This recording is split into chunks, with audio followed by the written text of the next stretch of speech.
اليوم راح أحكي لكم على موضوع كلش مهم، وهو يعني صار شهرين أو 3 شهور موجة من التهاب فيروسي يصيب الجهاز التنفسي، وأكثر شيء يصيب الجهاز التنفسي العلوي.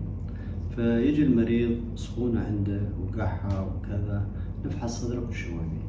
أكثر شيء يصيب الحنجرة، فالمريض دائما ياخذ علاج، سخونة تروح بس يستمر بالقحة، القحة مستمرة. يعني النصائح هذا النوع من المرضى اللي يعانون من القحة القوية، أولا يمنعون عن الحوامض، الليمون، برتقال، طرشي، حكي هواية، لأن هذا يزيد من القحة. ثانيا التبخير كلش زين بالبيت، تبخير حتى لو مي، تبخير أو عن طريق النبلايزر، خلي نورمال سلاين كل 2-3 يسوي تبخير. بالإضافة أنه نعطيه علاج بسيط، مثلا بخاخ للحنجرة مثلا، حبة بالليل على تخفف القحة.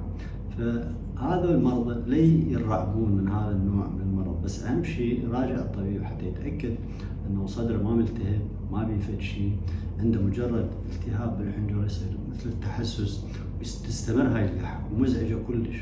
فنصيحة أنه حكي هواية ممنوع، ليمون، برتقال مثلا، طرشي، والتبخير، تبخير عن طريق اما نبلايزر اذا عنده واحد مريض بالبيت نبلايزر، يستعمل نورمال سلاين او حتى ماء مقطر كل 2-3، وياخذ هاي الادويه البسيطه، بخاخ مثل الحنجره، وعندنا انواع البخاخات، حبايه بالليل مال تحسس شوي تهدئ القحه، والمريض يتحسن بشكل طبيعي.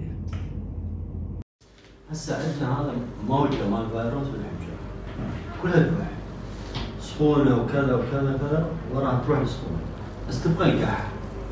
القحه هاي كلش مزعج، اكثر شيء من الحنجره، ماشي؟ فشنو يراد؟ حكي هواي ممنوع، حامض ممنوع، ليمون ممنوع، يعني شو؟ العلاج تاخذه هذا ويا البخاخ هذه، الحبايب لين تنقطع. تبخير كل زين، تبخير هذا البخار تسوي 2-3 مرات كل شيء فيه، ماشي؟ لان هاي القحه تطول، نوبات 2-3 شهر، بس يراد حكي ممنوع، حوامض، ليمون، هذا البخاخ 2 باليوم، حبايب الليل وياها، وبخار تبخير بالبيت، ايش قد تقدر تسوي وقت تبخير، كلش تفيد. نعم. ماشي؟ ماشي ان شاء الله. حكي هواية ممنوع. أعرف هي القحة كلش مزعجة، هذه موجة صار لها أكثر من شهرين. هذه بخاخ 2 باليوم، مرات منظر المي، هذه حباية 2 باليوم، أيضا من الطاية، يناسب القحة 2 باليوم.